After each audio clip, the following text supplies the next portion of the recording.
So I'm sure everyone in this room at some point has heard a teacher or a director say, take a risk, be bold, make a bold choice, do something different.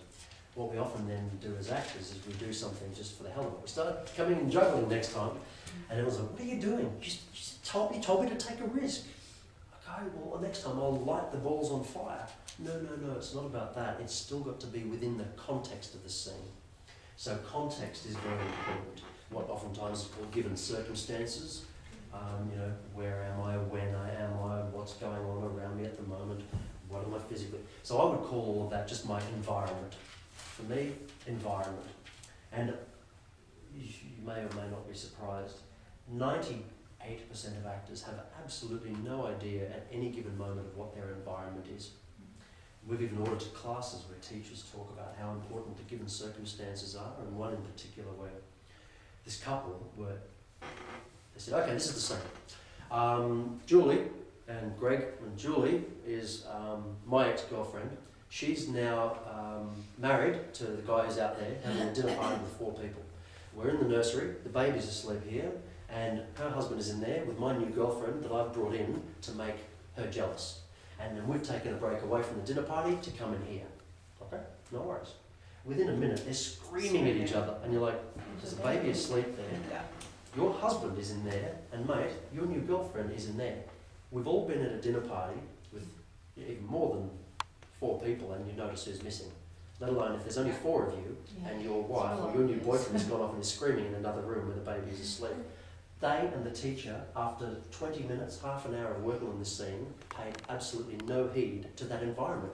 But he was giving them directions like, do you feel like you want to sit up on the counter there? And the guy was like, oh, not really, but next time he sat on the counter. It was like, even if you did feel like sitting on the counter, it's a totally subjective direction. It has nothing to do with the actual technique of knowing that if you get the environment right, you will be inspired by 1,000 things as you go along. Right. If I give you 1,000 directions, you're not going to remember them, and they're not going to be yours anyway. You're not really interested in them, and if you do, then you're going to the whole time go, it doesn't feel right.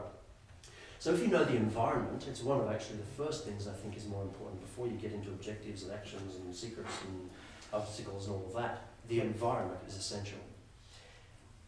Know that as actors, well, as any human being, but actors are put in the situation where we're told to stand up here in a false scenario and pretend we're somewhere else. If we don't deliberately imagine and create the world where we are, we will end up with nothing. We won't even end up with where we actually are, because we just imagine that nothing's going on.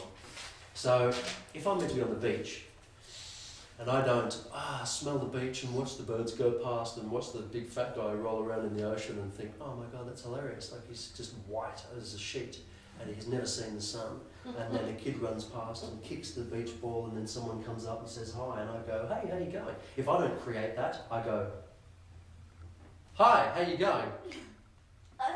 Because I'm not actually there, so if I don't create it, I'm not even here. I would say either imagine the beach, or just say, I'm here in the studio. You know, Hillary's just walked through that door, she's walked up past all of these theatre seats, and she said, how are you? And I happen to be standing here looking at the Actors Source sign. I happen to be playing with this fake plant, and she comes in and I go, oh, hey, how you going? So either the environment is imagined where you actually are in the scene. If it's not written down, you can still imagine whatever you like. Or it's actually here, and I sit here, and I'm actually sitting on this bench in this studio. One way or the other will work a treat. A half and half will do you no good at all.